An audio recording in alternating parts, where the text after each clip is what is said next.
13 जो है वो अटेम्प्ट करेंगे। एक्सरसाइज 2.1 में जो क्वेश्चन नंबर 13 है उसमें हमने डेरिवेटिव निकालना है dy by D x with the help of the parametric equation x and y। Parametric equation क्या होती है? पैरामीट्रिक इक्वेशन बेसिकली x और y कोऑर्डिनेट को रिप्रेजेंट करती हैं किसी भी कर्व के in terms of the function in third variable. यहाँ पर जो थर्ड वेरिएबल है वो क्या है? t है। अब हम इनको अलग अलग से डिफ्रेंशिएट करेंगे with respect to the variable involve और फिर चेन रूल की मदद से हम फाइंड आउट करेंगे dy बाय dx। सो यहाँ पर पहला हम ले लेते हैं x is equal to sine square t और इसको हमने डिफ्रेंशिएट करना है with respect to the variable involve which is t। So differentiate both sides with respect to t। यहाँ पर dx आ रहा है और जो वेरिएबल इन्वॉल्व है वो t है तो ये आ जाएगा dx बाय dt। सो यहाँ पर पहले क्या आ रही है? पावर। तो पावर रूल इस पे सबसे पहले अप्लाई होगा। पावर रूल क्या कहता है कि पावर ने पहले आना है, फिर आपने फंक्शन की पावर में से एक कम कर देना है इनटू आपने डेरिवेटिव। अब डेरिवेटिव गौर से देखिएगा, ये विद रिस्पेक्ट टू t लिख रही हूँ। फिर आपने डेरिवेटिव लेना होता है पावर के अंदर वाली चीज का, और यहाँ जो पावर के अंदर चीज है वो क्या है? Sine t। अच्छा, अब यहाँ आपके पास आ जाएगा 2 साइन t और साइन का जो डेरिवेटिव होता है वो हमारे पास क्या होता है? Cos. So dx by dt जो है वो आ गया है 2 साइन t cos t और इसको हम कह देंगे क्वेश्चन नंबर 1। फिर हम ले लेते हैं अपना दूसरा variable which is y is equal to cos 2t। इसको भी हम डिफ्रेंशिएट कर देंगे with respect to t। cos का जो डेरिवेटिव होता है वो माइनस साइन होता है, ये आ जाएगा माइनस साइन 2t इनटू आपने डेरिवेटिव फिर लेना होता है इसके फंक्शन का। फंक्शन क्या है? 2t, तो इधर 2t लिख लें और यहाँ पर जो है 2t का डेरिवेटिव सिंपल 2 आ जाएगा, t का derivative with respect to t 1 हो जाएगा। तो यहाँ पर सिंपल क्या आ जाएगा? 2, उसको हम पहले लिख लेते हैं तो ये आ जाएगा -2 sine 2t। So now by chain rule आपने निकालना क्या है? dy by dx। dy by dx तो पहले ऊपर क्या आ रहा है? dy, तो आपने क्या रखना है? dy यूज आपने क्या करना है? आपने यूज करना है equation number 1 and equation number 2। तो यहाँ पर आपको ऊपर क्या चाहिए? dy, तो आपने पहले क्या लेना है? dy by dt multiply by जो दूसरी हमारे पास इक्वेशन है जो ऊपर थी वो क्या थी? dx by dt। तो इस dt को बैलेंस करने के लिए हम इसको उल्टा देंगे, ये आ जाएगा dt बाय dx। इसको उल्टा देंगे ताकि ये dy बाय dt और dt बाय dx जो है वो बाय चेन रूल हमारे पास बन सके dy by dx। dy by dt की जगह पर आपके पास आ जाएगा -2 साइन 2t। यहाँ पर हमने रेसिप्रोकल ले लेना है 1 का, क्योंकि dx बाय dt था, यहाँ पर क्या है? dt by dx। तो आपने इसका क्या करना है? रेसिप्रोकल लेना है।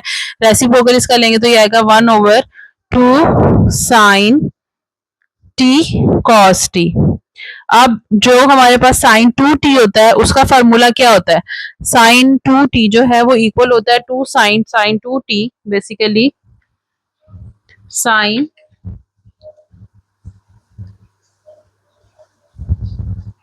2t जो है वो इक्वल होता है 2 साइन t cos t। ठीक है, तो ये जो हमारे पास है इसको हम ओपन कर लेते हैं। ये हमारे पास आ जाएगा -2 ऑलरेडी आ रहा है, यहाँ पे आ जाएगा आपके पास 2 sine t and then cos t multiply by 1/2 sine t cos t। और अब यहाँ ऊपर नीचे ये कैंसिल हो जाएंगे, 2 साइन t cos t यहाँ भी और यहाँ भी, और आंसर हमारे पास क्या आ जाएगा? जस्ट -2। सो ये इस तरह से हल हो जाएगा। नेक्स्ट क्वेश्चन जो है वो 13 का सेकंड पार्ट है। 13 के सेकंड पार्ट में भी हमने पैरामीट्रिक इक्वेशंस को ही हल करना है और उसमें हमारे पास इक्वेशंस है x is equal to under root 1 plus secant t over y is equal to under root 10 t. So अब यहाँ पे भी हमने फाइंड क्या करना है, dy by D X, D Y by D X. तो इनको अलग अलग डिफ्रेंशिएट करके हम चेन रूल से इसको फाइंड आउट करने की कोशिश करेंगे। इक्वेशन 1 क्या इम्प्लाई करेगी, इक्वेशन 1 इम्प्लाई करेगी इसका जो डेरिवेटिव है वो आ जाएगा D x by D T, क्योंकि इसमें वेरिएबल इन्वॉल्व कौन सा है, टी। अब यहाँ पर आपके पास होल पावर आ रही है, होल पावर क्या है 1/2। ये किसके इक्वल है, ये इक्वल है basically 1 plus secant T whole power 1/2। तो पावर इसकी पहले आ जाएगी और इसको हमने एज इट इज लिखना है 1 प्लस सीकेंट टी और इसकी पावर में से एक कम हो जाएगा, इनटू आपने डेरिवेटिव लेना है पावर के अंदर वाली चीज का which is 1 plus secant T. अब dx बाय dt वो हमारे पास क्या बन गया, इसकी पावर में से हाफ में से 1 कम करेंगे तो -1/2 आएगा, यहाँ पर आएगा 1/2 1 प्लस सीकेंट टी, 1/2 में से 1 माइनस किया तो -1/2 आ गया। अब 1 का डेरिवेटिव होता है 0 प्लस सीकेंट का डेरिवेटिव होता है सीकेंट टी tan टी, ये इसका फार्मूला है। फिर तो ये -1/2 है, इसको हम नीचे ले आते हैं तो ये पॉजिटिव हो जाएगा। ऊपर हमारे पास आ गया secant T tan T divided by, ये नीचे आ जाएगा तो 2/√1 प्लस सीकेंट टी रह जाएगा।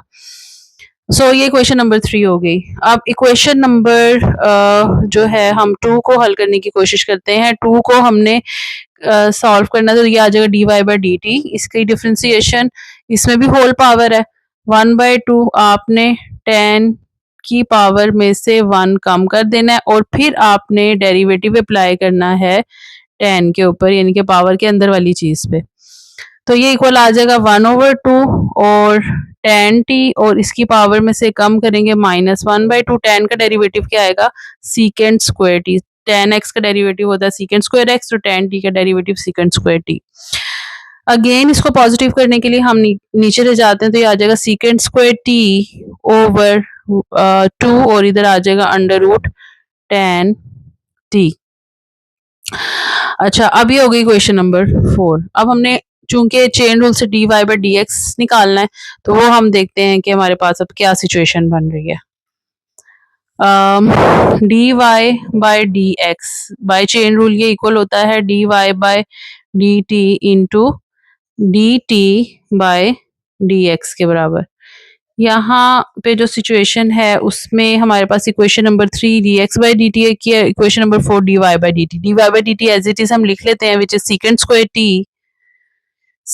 Square T over 2/√tan t multiply bye D t by D X. D t by D x का मतलब ये है कि आपने ये जो D x by D T है इसका रेसिप्रोकल ले लेना है, यानी कि उसको उलट करके लिख लेना है।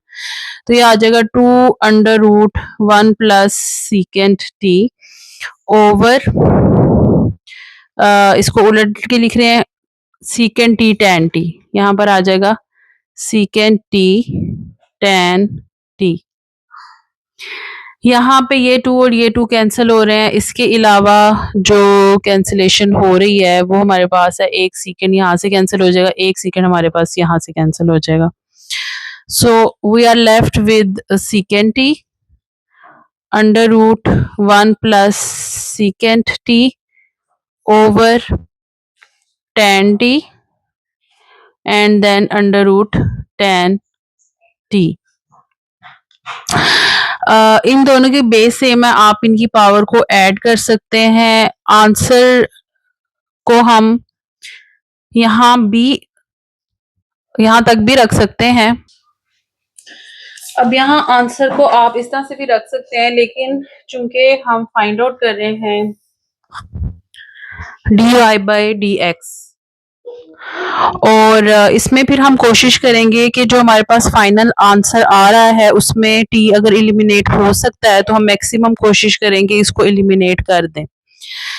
अब इसमें हम टी कैसे एलिमिनेट कर सकते हैं, हम अपने क्वेश्चन को दोबारा देखेंगे। क्वेश्चन में हमें दिया था कि जो x है वो इक्वल है √1 प्लस सीकेंट t के बराबर, और जो y है उसने वो दिया हुआ है √tan t के बराबर। ठीक है, यानी कि x स्क्वायर हो जाएगा 1 प्लस सीकेंट t और y स्क्वायर इक्वल हो जाएगा tan t के बराबर। ठीक है, तो यहाँ जो जो सब्स्टिट्यूशन हो सकती है हम उसको करने की कोशिश करेंगे। सीकेंट t है, सिंपल सीकेंट t यहाँ पे नहीं है। यहाँ से वो जो है वो फाइंड आउट हो सकता है। सीकेंट टी किस तरह से हो सकता है कि सीकेंट टी आपके पास इक्वल आ सकता है 1, आप उस तरफ ले जाएं तो आ सकता है x स्क्वायर -1। ठीक है, तो ये जो सीकेंट टी है इसको हम फिर रिप्लेस कर देते हैं x स्क्वायर -1 से। अब √1 plus secant T, √1 plus secant T x है तो इधर आ जाएगा x divided by √tan t की जगह पर आ जाएगा y और tan t की जगह पर आ जाएगा y स्क्वायर। तो हमारे पास ये आ गया x into x square -1 over y cube. इस तरह ये जो है ये हमारा dy बाई dx आ जाएगा और उसमें से जो थर्ड वेरिएबल है वो t, वो आराम से एलिमिनेट हो जाएगा। तो कुछ स्टूडेंट्स यहाँ तक करके तो आगे से नहीं कर पाते, तो इसमें भी नंबर कटने के चांसेस कम होते हैं वैसे 1 या 0.5, लेकिन अगर आप पूरा कर लेते हैं तो वेल एंड गुड। अच्छा, ये हमारे पास हो गया क्वेश्चन नंबर 13 का सेकंड पार्ट। अच्छा, अब हम आते हैं अपने नेक्स्ट क्वेश्चन पे, और नेक्स्ट क्वेश्चन में क्वेश्चन नंबर 14 में हमने क्या करना है। क्वेश्चन नंबर 14 में हमें पैरामीट्रिक इक्वेशन दी हुई है और उसने कहा है कि आपने इसको इस फॉर्म में लेके आना, आपका dy बाई dx हर हाल में इसके बराबर आना चाहिए। ये इंपॉर्टेंट क्वेश्चन होते हैं इस तरह के, जिसमें आपने प्रूफ करनी होती है dy by dx is equal to this. अब यहाँ पर हम इसको उसी तरीके से सॉल्व करना शुरू करेंगे। पहले t से डिफरेंशिएट करेंगे and then we use chain rule. So x is equal to a secant of t है, तो dx बाई dt जो है वो आपके पास आ जाएगा। सीकेंट का डेरिवेटिव क्या होता है? डेरिवेटिव जो सीकेंट का है वो होता है सीकेंट x tan x। ठीक है, ये फार्मूला इसका होता है। यहाँ पर t है तो इसका डेरिवेटिव आ जाएगा a secant t tan t। ठीक है, यहाँ पर इसको 1 कह देंगे। नाउ आप निकाल लें दूसरे का derivative which is dy by dt। dy by dt यहाँ पर क्या आ रहा है? b tan t, तो ये आ जाएगा b, और tan का डेरिवेटिव होता है सीकेंट स्क्वायर t। ये हमारे पास आ गई question number 2। By chain rule हम जो है वो निकाल लेंगे dy by dx। By chain rule हमारे पास dy बाई dx जो है वो इक्वल आ जाएगा dy by dt into dt by dx। अब dy बाई dt की वैल्यू क्या है? dy बाई dt हमारे पास है b सीकेंट स्क्वायर t, ऐसे आ जाएगा b सीकेंट स्क्वायर t, और dt बाई dx मीन्स आपने dx बाई dt का रेसिप्रोकल लेना है which is 1 over a secant t tan t। अब इसमें हम क्या कैंसिल कर सकते हैं? एक सीकेंट से कैंसिल हो जाएगा। हमारे पास रह गया है b secant t over a tan t। अच्छा, अब हमने जो प्रूफ करना है हमारे पास क्या आ गया? dy by dx। जो हमने प्रूफ करना है उसमें उसमें t का नामो निशान नहीं है, यानी हमने t को एलिमिनेट करना है। अब सीकेंट t जो है वो किसके इक्वल है, या x किसके इक्वल है? a सीकेंट t के। यहाँ पर x जो है वो इक्वल है a सीकेंट t के, तो सीकेंट t आपके पास क्या बना? x over a। ठीक है, इसी तरह से y इक्वल है b tan t के, y इक्वल है b tan t के, तो y tan t आपके पास जो है वो बन गया y ओवर b। तो ये वैल्यूज जो है वो आपने इसमें सब्स्टिट्यूट कर देनी है। ये आ रहा है b over a, secant t की जगह पर आ जाएगा x ओवर a। ठीक है, और tan t की जगह पर आपके पास आ जाएगा y ओवर b। अब ये जो फ्रैक्शन के नीचे फ्रैक्शन है ये आपके पास इसके पास आ जाएगी यहाँ पर, और ये जो नीचे वाली है ये टॉप पे चली जाएगी क्योंकि ये फ्रैक्शन से नीचे है। तो ये यहाँ पर b और b मल्टीप्लाई हो जाएंगे b स्क्वायर, यहाँ ऊपर आ रहा है x, और ये a इससे मल्टीप्लाई हो गया आ जाएगा a स्क्वायर, और इधर क्या आ रहा है y, और यही आपने प्रूफ करना था।